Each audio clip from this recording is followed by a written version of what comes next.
चलिए कुछ और इम्पोर्टेंट क्वेश्चन देखते हैं। देखिए क्या कह रहा है कि ट्रांसफार्मर किस सिद्धांत पर कार्य करता है। ठीक है, ट्रांसफार्मर जो होता है किस सिद्धांत पर कार्य करता है। ऑप्शन में दिया सेल्फ इंडक्शन, म्यूचुअल इंडक्शन, ए प्लस बी मतलब दोनों पे करता है और नन मतलब कोई नहीं। ठीक है, देखिए ट्रांसफार्मर क्या होता है।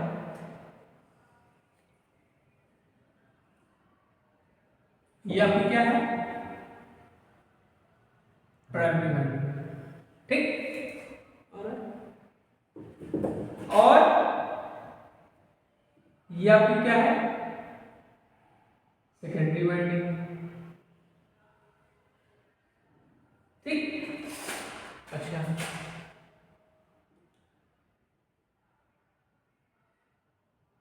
ये क्या हो गई आपकी एसी सप्लाई। ठीक, ये क्या है, N1 टर्न्स हो गए, ये क्या हो गया N2 टर्न्स। ठीक, जो वाइंडिंग की जो टर्न्स होते हैं, घुमाव होते हैं कॉइल के, वो क्या बोलते हैं N1 और सेकेंडरी के N2। ये आपकी क्या हो गई प्राइमरी वाइंडिंग।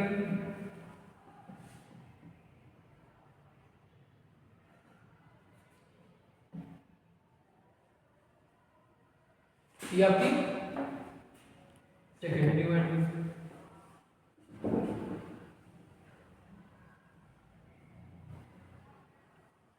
ठीक है, और हमने सेकेंडरी वाइंडिंग को क्या किया है, ओपन रखा है। क्या रखा है, ओपन रखा है। ठीक, तो यहां पे हमने क्या दिया, इसको सप्लाई दी, V1 सप्लाई दी। सप्लाई कौन सी होती है, एसी होती है। कौन सी, एसी। एक हमने क्वेश्चन तुम लोग से पूछा था कि ट्रांसफार्मर में अगर हम डीसी सप्लाई देंगे तो क्या होगा, पूछा था ना, तो जला देगा, प्राइमरी वाइंडिंग के टर्न्स को जला देगा। ठीक, तो हमने इसमें सप्लाई दी, मतलब V1 वोल्टेज दिया, तो इसमें क्या होगा, एक करंट फ्लो होती है। क्या होती है, I0 एक करंट फ्लो होती है।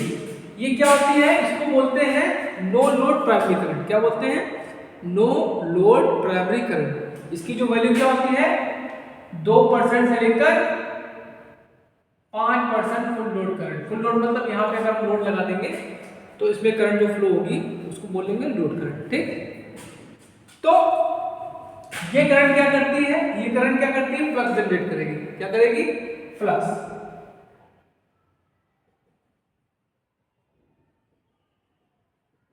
ये फ्लक्स जनरेट होगी। अब ये फ्लक्स क्या करेगा, प्राइमरी वाइंडिंग के टर्न्स को काटता है, जिसके कारण इसमें क्या होगा, एक ईएमएफ इंड्यूस हो जाएगा। किसके कारण, फैराडे के नियम के अनुसार। तो इसमें एक ईएमएफ इंड्यूस हो जाएगा, इसको बोलेंगे E1। क्या बोलेंगे, E1। इसको बोलते हैं म्यूचुअल इंड्यूस ईएमएफ। क्या बोलते हैं, म्यूचुअल इंड्यूस ईएमएफ। ठीक, अच्छा अब ये फ्लक्स क्या करेगा, सेकेंडरी वाइंडिंग के टर्न्स को काटता है। ठीक है, जिसके कारण क्या होता है, इसमें भी एक ईएमएफ इंड्यूस हो जाता है। ठीक, इसको बोलते हैं म्यूचुअल इंड्यूस्ड ईएमएफ। क्या बोलते हैं, म्यूचुअल इंड्यूस्ड ईएमएफ। ठीक, तो म्यूचुअल इंड्यूस्ड ईएमएफ हो गया। तो इससे क्या पता चलता है, ट्रांसफार्मर किस पे काम करता है, म्यूचुअल इंडक्शन में काम करता है। इसी को बोलते हैं म्यूचुअल इंडक्शन। मतलब म्यूचुअल इंडक्शन मतलब जैसे ये कोई कॉइल है, ठीक, इसके बगल में कॉइल रखी है। ठीक, तो इसमें कॉइल फ्लक्स जनरेट हुआ, इसमें फ्लक्स जनरेट हुआ, तो ये फ्लक्स क्या करेगा, इसके टर्न्स को काटे काटे दूसरे कॉइल के टर्न्स को काटेगा। ठीक है, तो जिससे क्या होगा, इसमें भी एक ईएमएफ इंड्यूस हो जाएगा। इसी को बोलते हैं म्यूचुअल इंड्यूस ईएमएफ। ठीक, तो ट्रांसफार्मर किस सिद्धांत पर काटता है, म्यूचुअल इंडक्शन पर। ठीक है, ये आपकी प्राइमरी वाइंडिंग हो गई, ये आपकी सेकेंडरी वाइंडिंग हो गई। दोनों क्या होते हैं, एक दूसरे से प्रेरक के रूप में क्या होते हैं, कनेक्टेड होते हैं। ठीक, ओके।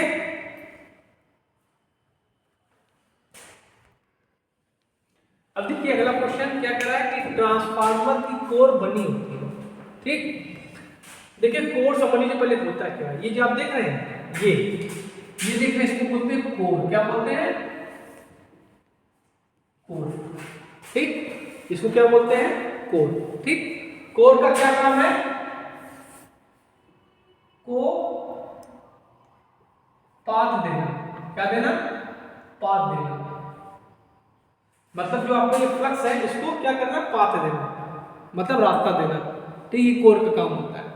ठीक, और पाथ कैसा, लो रिलेक्टेंस का, कैसा, लो रिलेक्टेंस का पाथ देना। ठीक है, ये काम होता है कोर का। ठीक, अब कोर बनी किसकी होती है बेटा, कोर बनी होती है आपकी सिलिकॉन स्टील की। किसकी बनी होती है, सिलिकॉन स्टील की। ठीक, सिलिकॉन स्टील का उपयोग क्यों करते हैं, क्षैतिज हानियों को कम करने के लिए, क्षैतिज हानियों को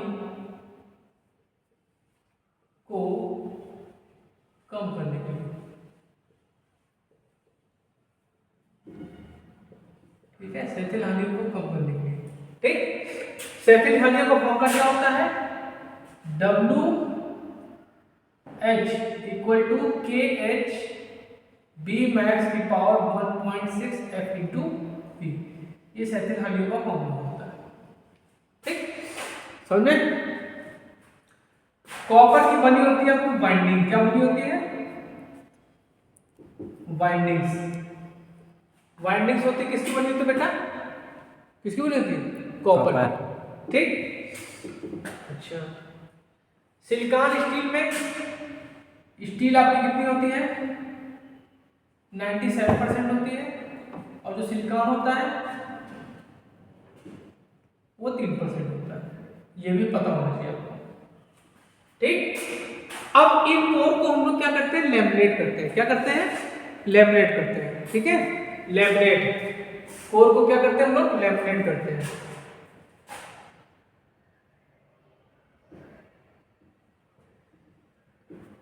किससे, वार्निश से। किससे, वार्निश से। किस लिए, to reduce eddy current, to reduce eddy current losses. Eddy current losses को दूर करने के लिए, कम करने के लिए हम लोग क्या करते हैं, वार्निश का प्रयोग करते हैं, लैमिनेट करते हैं, और कोर के बीच में थोड़ा स्पेस दे देते हैं। जो कोर होती है उनके बीच में हम क्या करते हैं, स्पेस देते हैं। ठीक है, वो पत्तियों के बने होते हैं। ठीक है, अच्छा,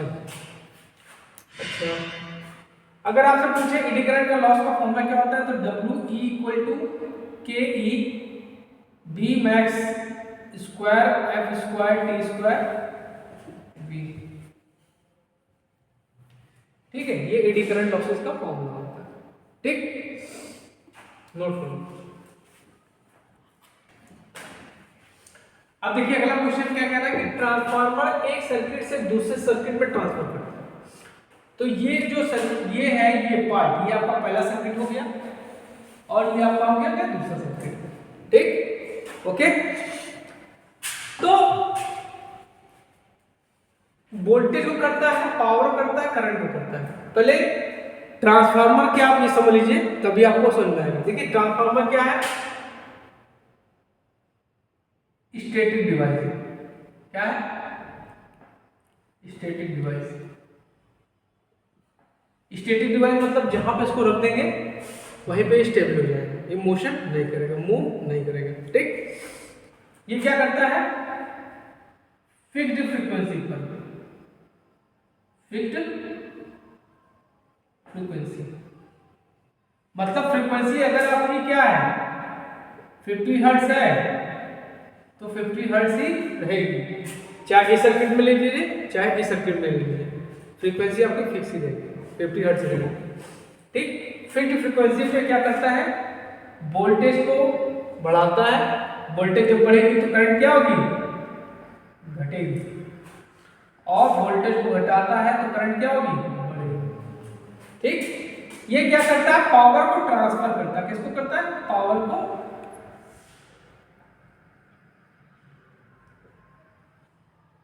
को ट्रांसफर करता है। इसमें आपसे क्या रहेगा, पावर को ट्रांसफर करता है। ठीक, इट मींस पावर आपकी चेंज नहीं होगी, इसमें पावर आपकी चेंज नहीं होगी, मतलब P1 इक्वल टू P2 होगा।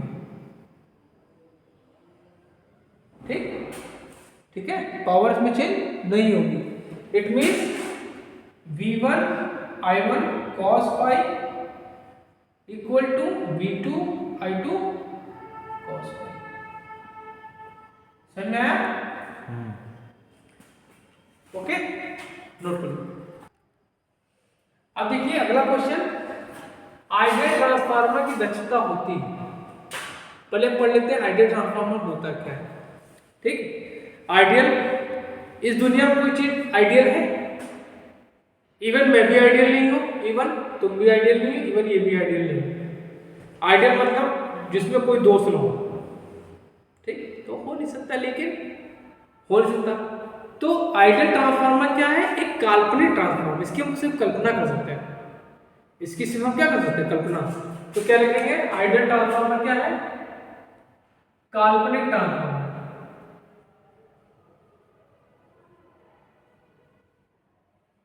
ठीक, जिसकी दक्षता क्या होगी? 100% होगी। ठीक, जब दक्षता 100% होगी, ईटा इक्वल टू क्या होगी? ईटा को क्या बोलते हैं? दक्षता। इसकी दक्षता 100% होगी। जब दक्षता 100% होगी तो पावर लॉस हो गई। ठीक, मतलब जो यहाँ पे पावर दे रहे हैं वही हम आपको पावर वहां मिलेगी। ठीक, तो इसमें क्या हो जाएगा? P1 इक्वल टू P2, और पावर का फॉर्मूला क्या होता है? VI V2I2, ये होता है क्वेश्चन आपकी फर्स्ट। ठीक, अब इसमें कोई वोल्टेज ड्रॉप नहीं होता है। वोल्टेज ड्रॉप मतलब यहाँ पे अगर 220 दिया है तो यहाँ भी मेरे को 220 मिलेगा। ठीक, तो क्या हो जाएगा? ये हो जाएगा आपका V1 E1 equal to V2 E2। ठीक है,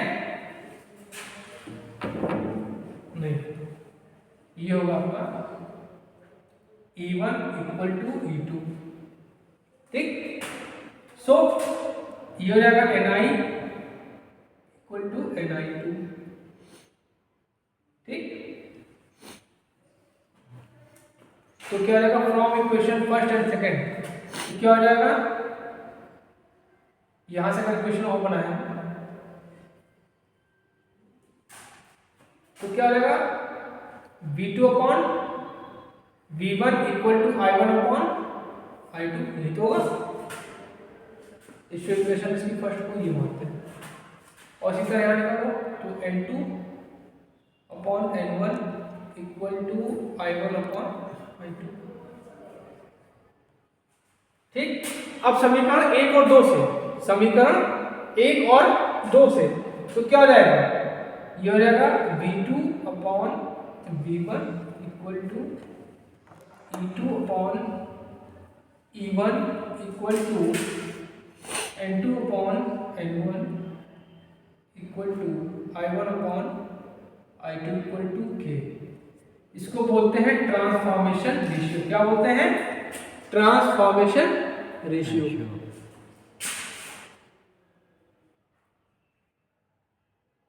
ट्रांसफार्मर का ट्रांसफॉर्मेशन रेशियो, ट्रांसफॉर्मेशन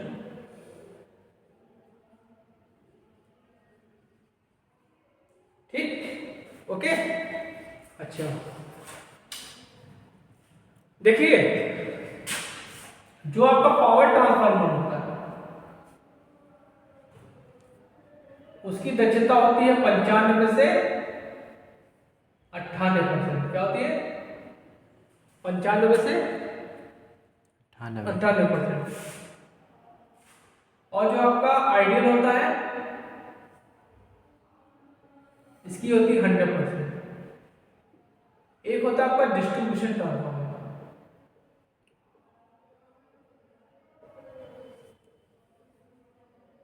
इसकी होती है 50 से 70%। ये भी याद रखना आपको, ठीक है। डिस्ट्रीब्यूशन ट्रांसफार्मर जो होता है स्टेप डाउन ट्रांसफार्मर होता है, ठीक, मतलब वोल्टेज को क्या करता है? घटाता है। जो अजीना का ट्रांसफार्मर है वो क्या है? Distribution transformer.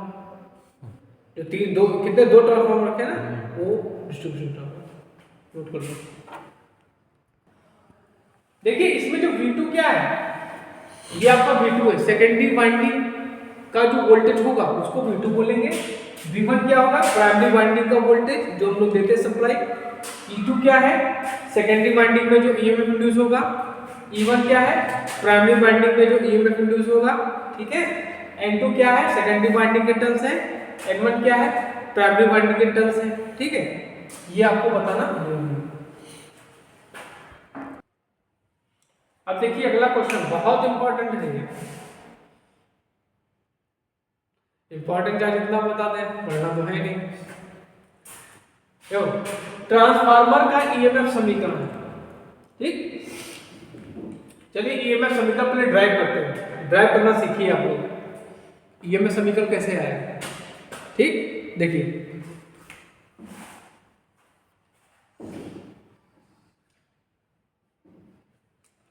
हम लोग जानते हैं कि E इक्वल टू क्या होता है,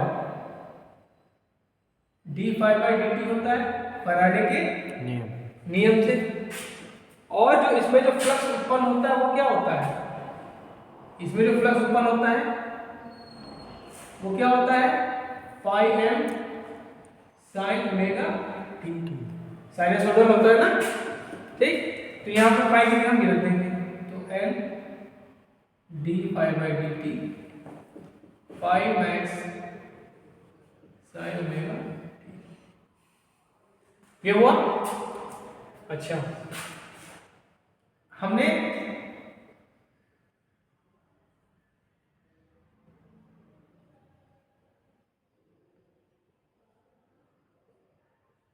तुम लोग कॉमर्स के बच्चे हो दोनों, डिफरेंशिएट जानते नहीं हो। इतना जान लो कि इसको डिफरेंशिएट करते हैं cos ओमेगा टी आ जाएगा, ठीक, ओके। और ओमेगा टी को करेंगे तो ओमेगा आ जाएगा, ठीक। इतना जान लो। उसके बाद ये चीज तो पढ़े हो गए, sin 90 by theta equal to cos theta, पढ़े हो ना स्कूल में।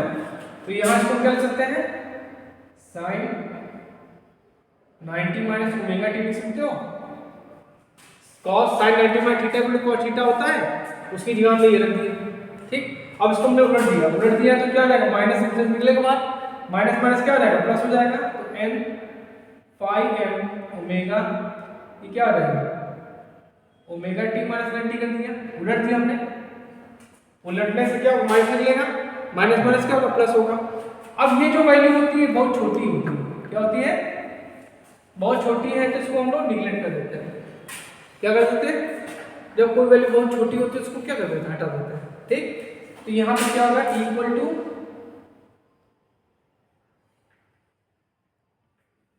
ये हुआ। तुमको हमने एक चीज बताई थी कि कोई भी इक्विपमेंट हमने बताया था कि जो सप्लाई आती है वो कौन सी वैल्यू होती है, आरएमएस वैल्यू होती है, पढ़ाया था। तो ये क्या है, मैक्सिमम वैल्यू है। अब इसको हम लोग क्या करेंगे, इसमें कन्वर्ट करेंगे आरएमएस वैल्यू। आरएमएस वैल्यू में करने के लिए क्या करेंगे, इसको डिवाइड करेंगे इससे हम √2 से, ठीक है। तो हो जाएगा ERMS इक्वल टू फाई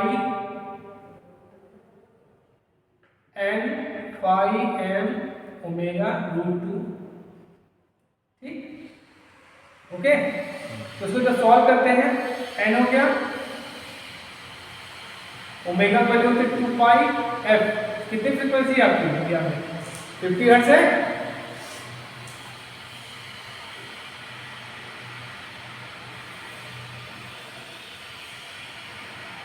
तो ईएमएफ का जो समीकरण आता है ये आता है E equal to 4.44 FN phi. यहाँ पे फाई की वैल्यू F की वैल्यू जाता है, ठीक। तो ट्रांसफार्मर में जो ईएमएफ इंड्यूस हुआ, ये ईएमएफ कौन सा होता है, स्टैटिक होता है, डायनामिक होता है। अगर ये पूछ लिया जाए कि ये जो ईएमएफ इंड्यूस हुआ स्टैटिक होता है, डायनामिक होता है, डायनामिक। कैसे डायनामिक, ट्रांसफार्मर तुम्हारा स्टैटिक है तो ईएमएफ डायनामिक हो जाएगा, ये बात तो ये आपका ईएमएफ होता है स्टैटिक ईएमएफ, हमेशा याद रखना। जब सेकेंड ईयर में तुम आओगे, जब डीसी मशीन पढ़ाएंगे तो वहां पे तुम डायनामिक इफेक्ट करोगे, ठीक। ये होता है आपका स्टैटिक ईएमएफ, ठीक। तो ये हो गया आपका ईएमएफ का फॉर्मूला, ठीक। यहाँ पर अच्छा ये तो हो गया। अगर हम प्राइमरी वाइंडिंग की बात करें, प्राइमरी वाइंडिंग में जो ईएमएफ होगा प्राइमरी बाइंडिंग ईएमएफ क्या हो जाएगा, E1 इक्वल टू 4.44 Fn5 हो जाएगा। इनवर्स हो जाएगा प्राइमरी बाइंडिंग के लिए। सेकेंडरी के लिए क्या हो जाएगा,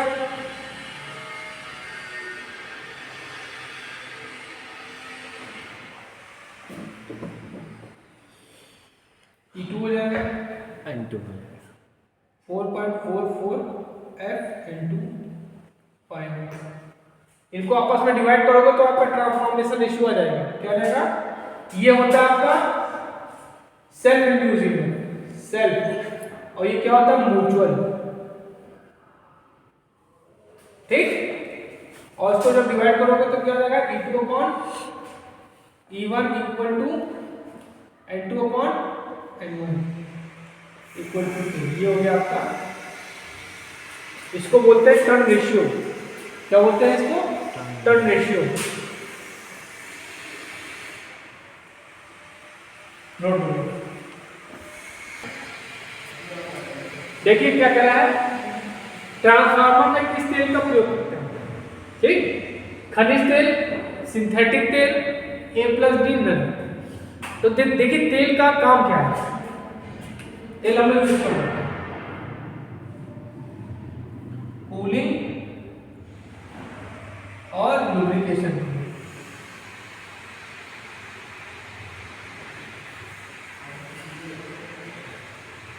लुब्रिकेशन मतलब स्नेह के रूप में, ठीक है। लुब्रिकेंट भी कह सकते हैं, लुब्रिकेशन में यूज होता है। ठीक, ठीक है। और तेल कौन सा यूज होता है, ये तेलों दोनों तेल यूज होते हैं। ठीक है, कौन से, दोनों तेल यूज होते हैं, खनिज तेल और सिंथेटिक वाले दोनों यूज होते हैं। ठीक है, ठीक है। अच्छा, इनका जो इसमें क्या कुछ गुण होने चाहिए, इसमें कुछ गुण होने चाहिए। क्या होने चाहिए, नमी से मुक्त होना चाहिए, नमी से मुक्त, नमी से मुक्त होना चाहिए, नमी नहीं होनी चाहिए। ठीक है। दूसरा क्या है, इसका जो फ्लैश पॉइंट होता है, फ्लैश बिंदु 140 डिग्री सेल्सियस होता है। ठीक, इसकी जो डाइलेक्ट्रिक स्ट्रेंथ होती है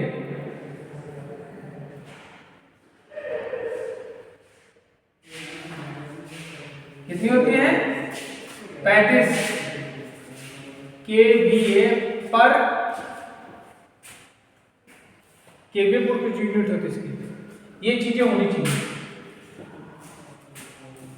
ठीक है, आज के लिए इतना हो गया। ठीक।